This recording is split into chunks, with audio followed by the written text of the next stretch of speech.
And welcome to another episode of The Focal Thought. My guest today is Felicia Gualda. How are you, Felicia? I'm doing very well. Thank you for asking.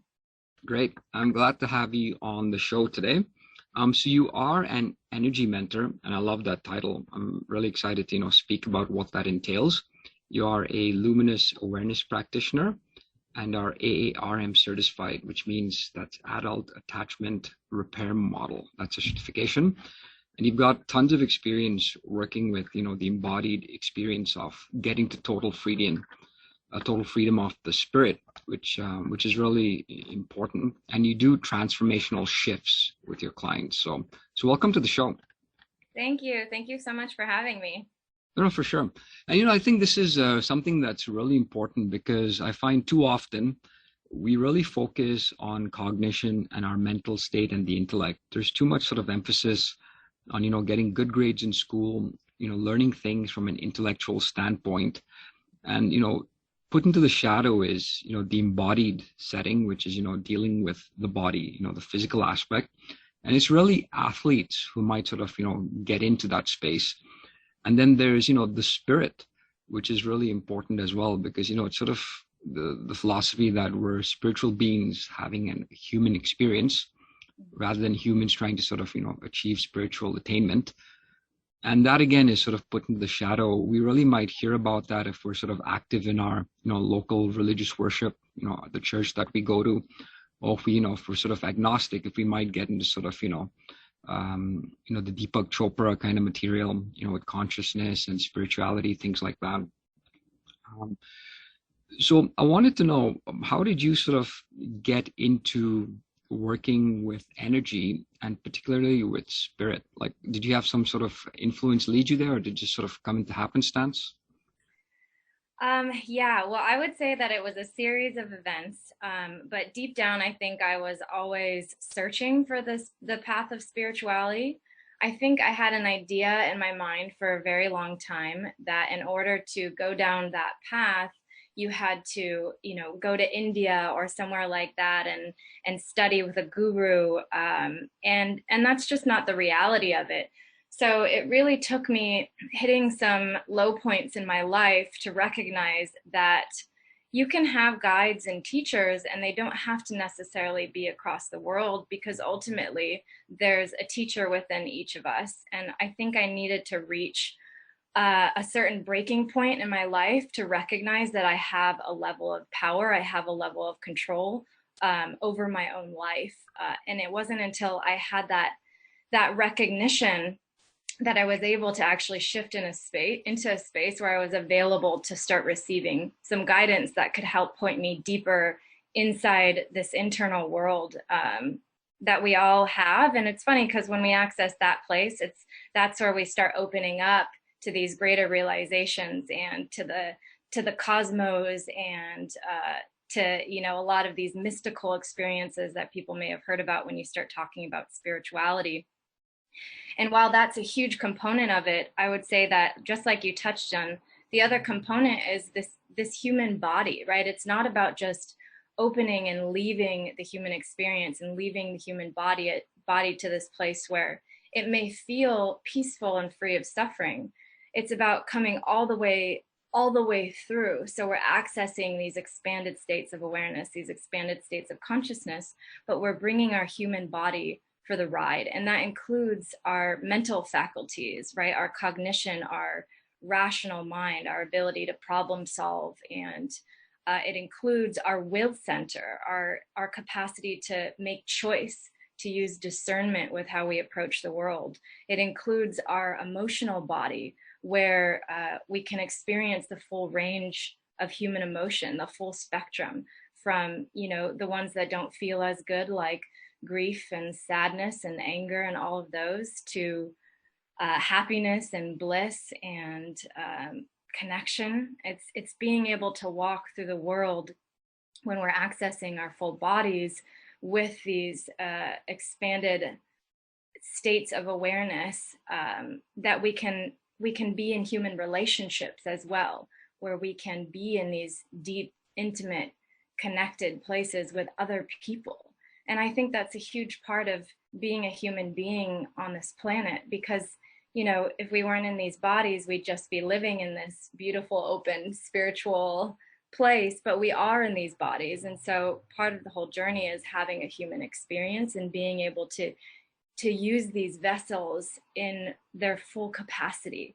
And, part of my joy on this path is getting to discover deeper and deeper levels of what that actually means, of what that actually feels like how deep can we truly go? Because I think it's infinite. And I think we're in a time in our world right now where, it's not just a few people waking up, it's many, many, many, many, many people. And so we get to walk this path together, which is extremely exciting.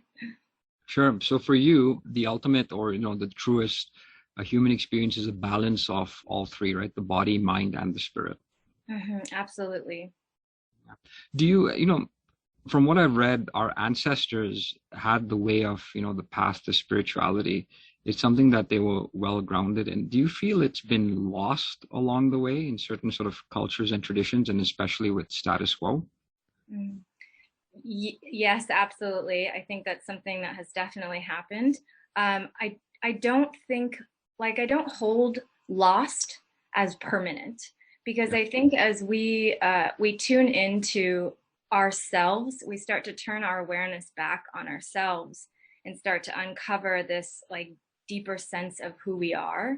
I think that brings us into the territory of direct experience, where we can benefit from traditions that are passed down, but it also opens up another doorway, another pathway into these direct remembrances of ancestral wisdom.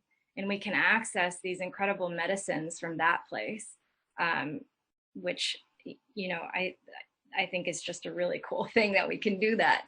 And I've felt very grateful and blessed to start accessing some of those places and connecting to some of those ancestors that have passed or perhaps never lived, if we're starting to break apart time as perhaps not a linear experience.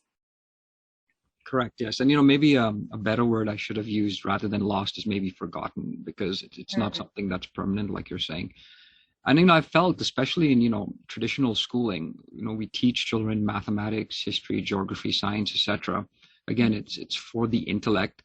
We might get into sort of, a little bit of, physical curriculum with gym and things like that. But the spirit, that's something, if you're going to Sunday school, if your parents are religious, spiritual, etc., you really won't get that experience in school. And we're doomed if we're not sort of following the lessons of history, right? We'll just be going in these circles and making the same mistakes again. So if we can remember the things from the past that our ancestors have done spiritually, if we can pass those stories and traditions along, then we don't forget it. Because with humans, I tend to find when you're born, you sort of have to learn everything, because you really don't know. I mean, you've got it sort of stored somewhere in your DNA and your subconscious, but consciously, as your mind's developing, you need mentors and teachers, parents, things like that, to bring it out of you, right? To help you remember the past. And if people don't teach you these things, then you're never really going to remember it. And then again, you're just going into that sort of vicious circle. If someone wanted to get into spirituality and they have no clue how to do it, and someone like myself, I actually stumbled upon it because of music, in a certain sort of era of jazz music naturally brought that, and fusion with sort of, Indian classical music. Just by listening to the music, it sort of, geared your head towards that space. But if someone would come up to you and say, what's the best way for me to get in touch with spirituality in my spirit, what would you advise them? That's such a beautiful question. And it's also a very broad question, which I love, because I think every being is so unique, and every being has an energetic constitution, which has, some to do with just their essence as who they are as a soul. And it has some to do with their upbringing, their family unit, their culture, and all of these different facets that shape us, in this human world that we're living in currently. So I would say that everybody has a different doorway. Everyone has a different pathway into this place of spirituality and awakening. And again, everyone's going to define spirituality a little bit different. The way that I hold it is, I think most people are pointing to awakening with spirituality, which is, experiencing ourselves as something greater than just, like you touched on earlier, than just our mind or thinking or going through these, school systems and all of that. So it would depend. It would depend on the being. I know from my personal experience and the clients that I've worked with, if I tune into their energetic system, what I found is people may have internal or external systems. And so for some people who start studying under Eastern traditional practices, where they have a lot of pointers to emptiness and this, like the sky, and there's all these incredible pointers to start to help us to unhook from where we're normally looking at the world through, like this smaller sense of self. And we can access then this place that feels very expansive and good. But if you have another person's system who's very internal, they might hear those directions or those point outs and be so confused by them. And their way to actually expand is by pointers that have them feel their breath coming deep into the body, feel the weight of their body on the chair, and have all these different directions to help them feel safe, to help their body and their nervous system register as safe. Whereas, pointing to emptiness or spaciousness in the room might be how an external system begins to find a sense of safety. And once the body has registered some safety and a sense of surrender, we become available for a greater experience of who we are, or, some people might point to that as a spiritual experience. And, I'm giving more technical explanations because there's infinite number of ways that we can sort of expand and surrender our grip on our typical way of viewing the world. And like you said, for you, it was music. I think that's so beautiful. I think a lot of people can probably resonate with that, where there's just something in it it's a feeling, right? It takes you to a different place than you may have known, if you're stuck in a pattern or stuck in a loop and things that are hard in life. I think all kinds of movement is another pathway, because if we're stuck in our minds, there's a rigidity there, and our minds are connected to our body. And so if there's a rigidity in our mind, typically there's a rigidity in the body. So if we stop trying to figure out what's wrong, or why we're not feeling well, or why we're not feeling more expansive, and instead we just start moving the body through practices like qigong or ecstatic dance or any of these things, it's not that we're saying no to the rigidity of the mind, it's that we're shifting our awareness into a different operating system.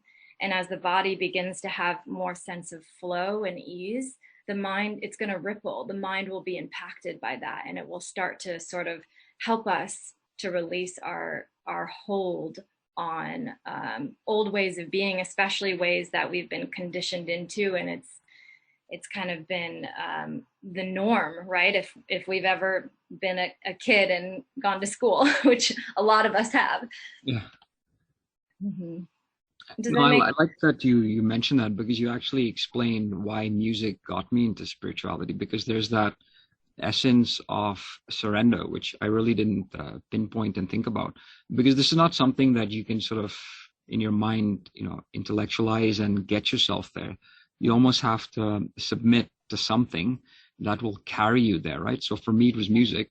For other people, it might be, like those martial arts, like, qigong and tai chi, etc. For some people, it might even be, psychedelic drugs that have taken them there, right? They've surrendered to the drug, and the drug has got them into that sort of that different, dimension.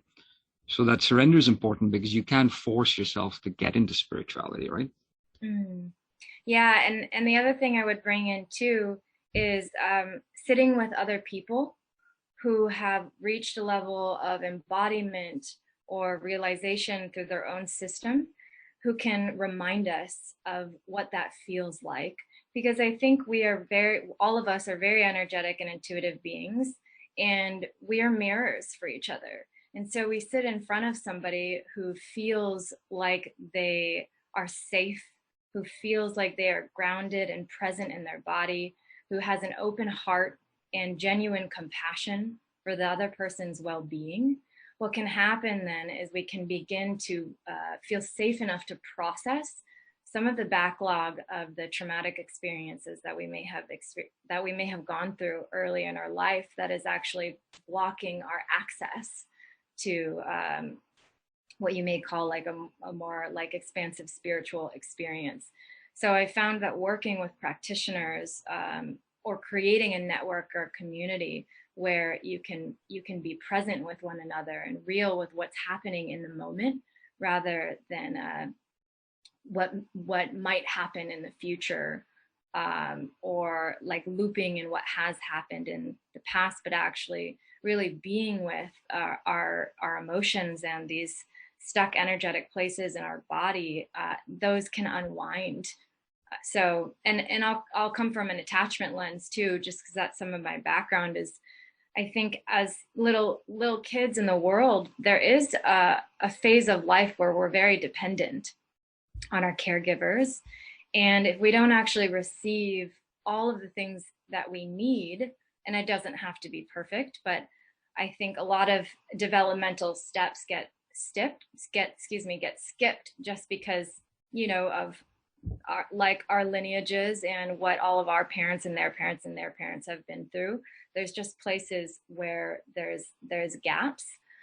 And so we can actually go back with others in our adult lives and begin to repair the places where we didn't get met when we were younger, and felt pain as a result of those experiences. And sometimes we don't even realize we're carrying a lot of that attachment pain of not feeling seen or understood or held or soothed, or celebrated when it was really needed. And so we didn't get the reflections of how to do that for ourselves necessarily. And so some of these places we actually do need to come back and be with another being and repair this relational attachment component. Because ultimately, if we're a human being, we're an interconnected species, and you're going to need to relate to others on some level at some point in life. So I think that's a really important piece of the puzzle. No, I'm really glad you mentioned attachment, because I think there's many issues that stem from, having unhealthy attachment cords and relationships. Because like you're saying, from a young age, and especially babies, you need the help and support of your caregivers or parents. And even going through elementary school or high school, you're sort of living with your parents. You're not paying rent, you might not be working, paying your own bills. And the only time you might ever start doing that is, maybe technically, when you're 18, that's sort of like the go-to age for, okay, leave the nest and find your way. And even if that, a lot of children with university, they're still maybe staying at home. We've seen in today's world, some people are even past university, maybe still, staying with their parents and, extending that timeline. And even when they do go out and, sort of rent or buy their own, apartment or house and have their 9-to-5 job that they're working in, they still don't have healthy attachment, and they attach to the incorrect things, like maybe drugs or too much TV, or to bad company or to bad habits, etc. And, in your work, you talk about, freedom and choice and taking power back.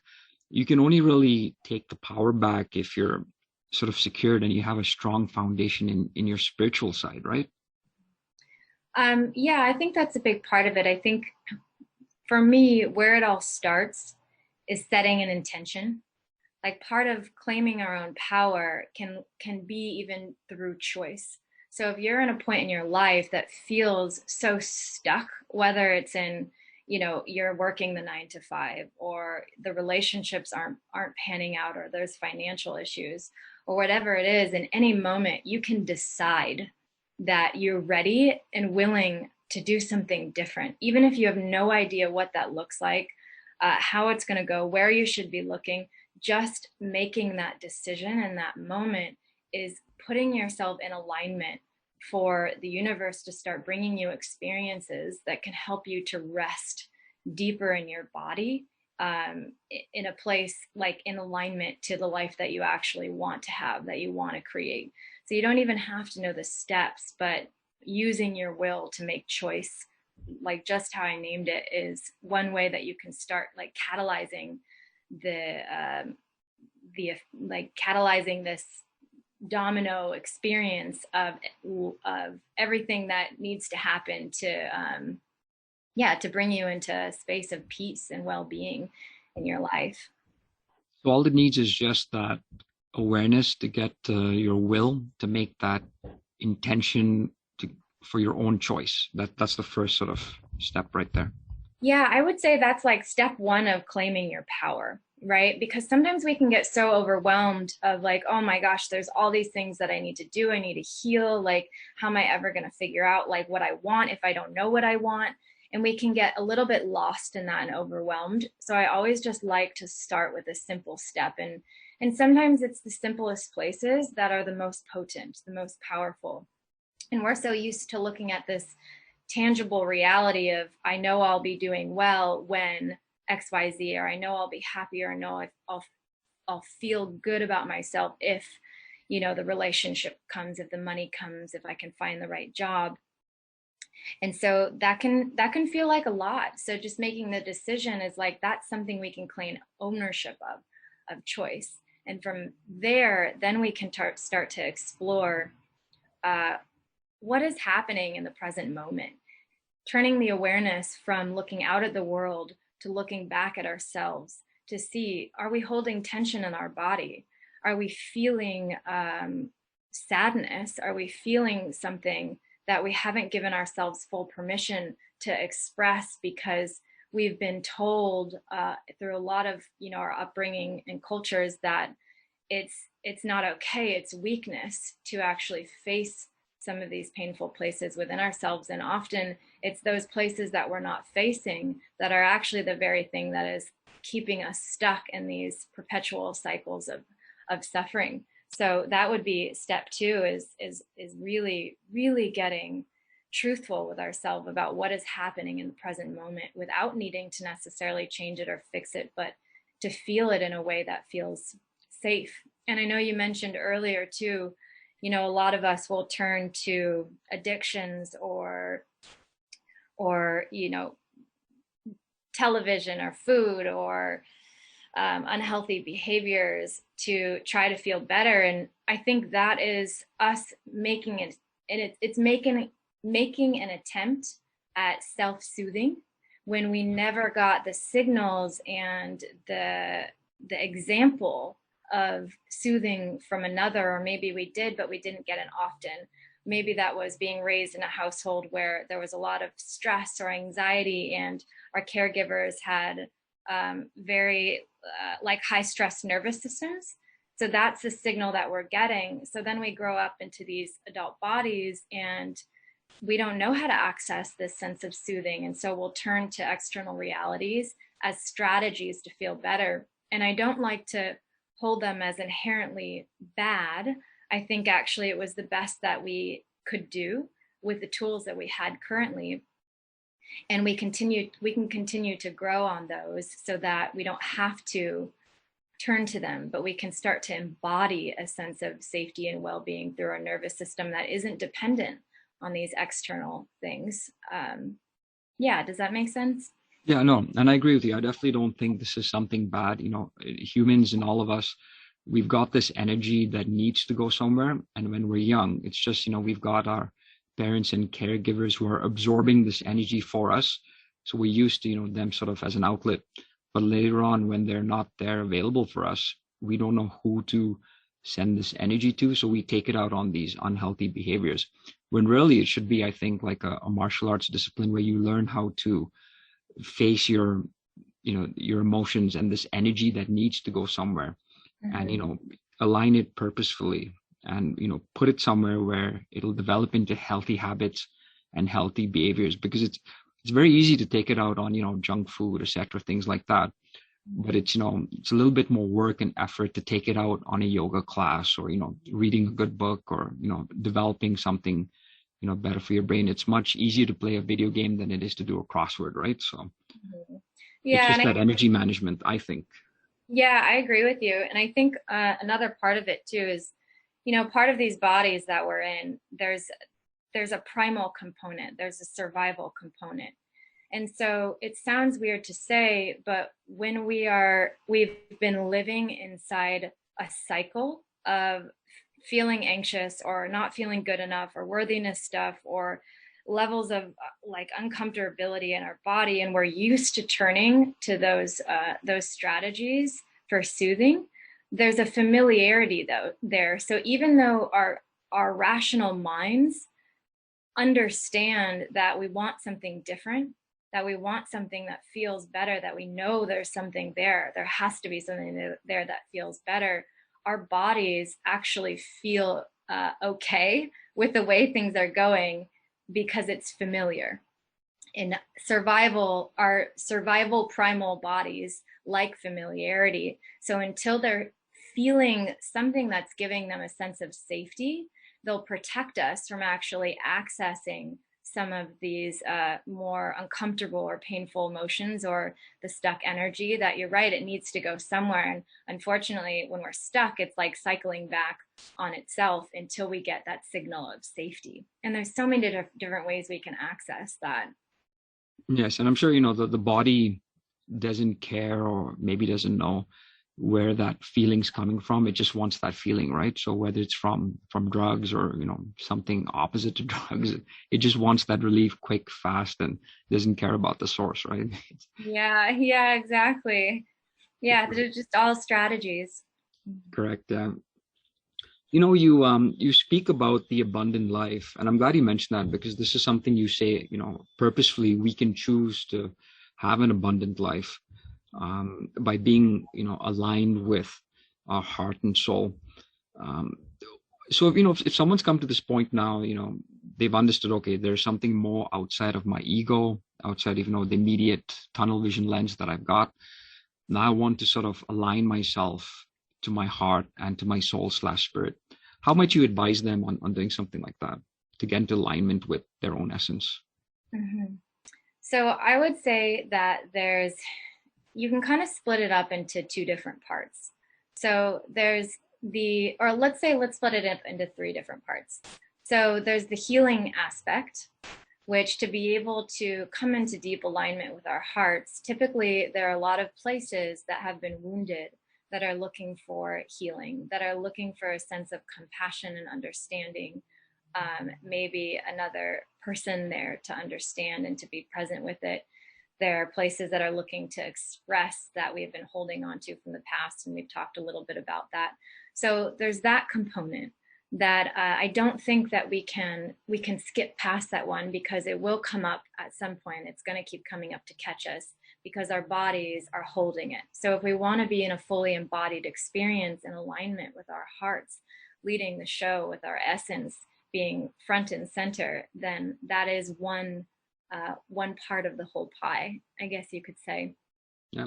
And then the other part of it is this awakening, which is beginning to shift our awareness into, or I should say, out of our normal operating system. So out of like a sense of identity being fixated in our minds, in our head, and starting to shift into a place where our awareness is larger than our body and our mind and our emotions, but inclusive of it as well. So we can begin to transcend the limited view and include those parts of us along the way. And so that's when you get into some meditative practices.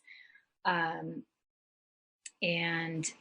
you know, there's a lot of them out there right now. I know for me, I've studied with a teacher called Locke Kelly, and I really enjoy his practices a lot, as well as Luminous Awareness Institute. And they give us point outs to be able to become available for your awareness to naturally shift. And so That's something that I've practiced for quite a long time. And I think it's more than just a practice sitting on a pillow.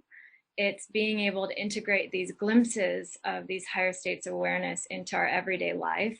So, I have printouts that I'll use to help me shift out of a limited view while I'm driving, while I'm eating, while I'm talking to people, so that our whole system, our energetic system, our body, our mind can begin to become familiar with living from those places, rather than just having a practice and then sort of dropping into the old way. So that's another aspect. We have the healing, we have the awakening.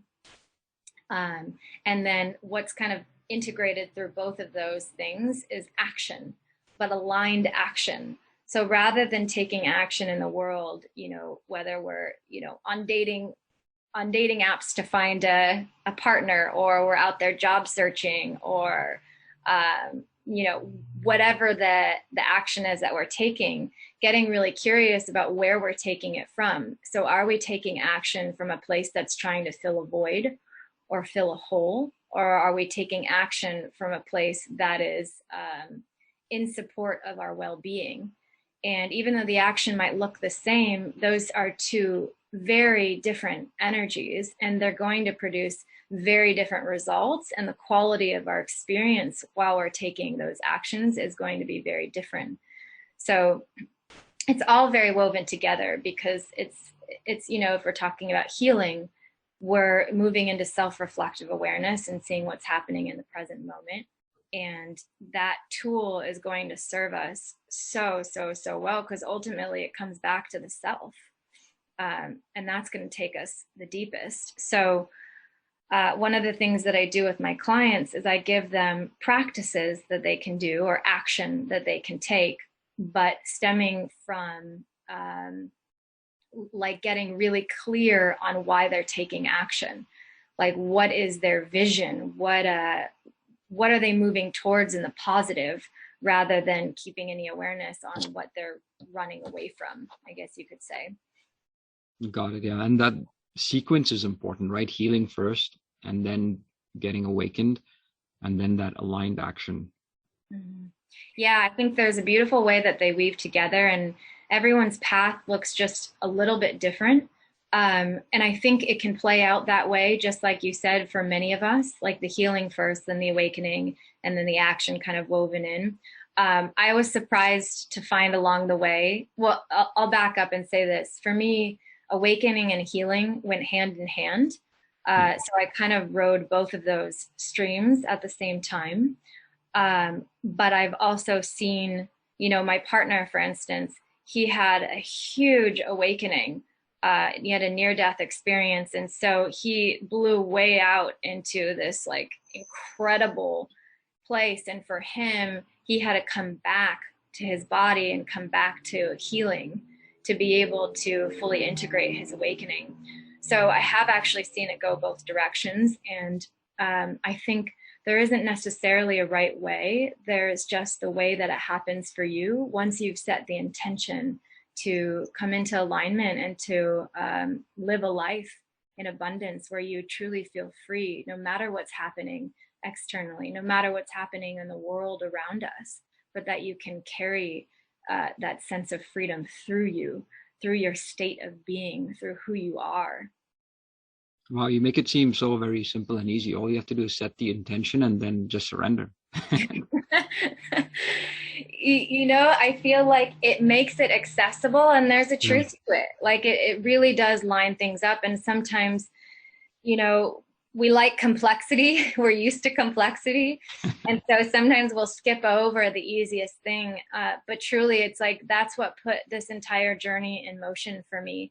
And it wasn't even, for me, it wasn't even, I need to wake up, I need to heal. It was, I feel miserable, I'm tired of suffering, and I need people in my life who inspire me and who like to be outdoors and who are active. And that's what I could reach for. That's what I was aware of. I didn't know much past that. And that was my starting point. And as soon as I declared that for myself, of I need different people in my life, and I recognize that something different needs to happen in my life. A week later, I met a whole group of people who invited me to their hiking club, which is just Oh, the wow. most amazing thing. It happened so quick, and when that happened, I was so amazed at the power of our intention, and I didn't know that it would lead me down an awakening path. And it turns out that people in this group, that they had been waking up to that, and it exposed me to that whole world. And, things just kind of grew from there at an exponential rate. So I never underestimate the power of our intention and our choice.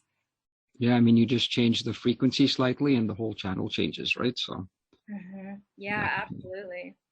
No, that's great. And, once again, thanks so much, Felicia, for coming on the episode and sharing your thoughts. I'm really glad there's someone like you out there who's doing this kind of work. But I think it's really important and that, we start with something like this. Too often, again, as we mentioned in the start, we get bogged up in the mind and the intellectual side of things. But if we pay attention to the embodied side and then, as importantly to the spiritual side, you'll have the best experience, like you're saying, of everything, the mind, the body, and the spirit. So thanks again for sharing that. And if people want to get a hold of your work, where's the best place for them to reach you? They can find me on my website, which is feliciagualda.com, FeliciaGualda. You can also follow me on my social media channels. I'm on Facebook and Instagram, and I really look forward to connecting. This has been such a pleasure. Thank you for bringing me on, Croydon. I could talk about this stuff all day. So thank you, thank you, thank you. No, my pleasure. And it was great having you, and I wish you well. Thank you so much.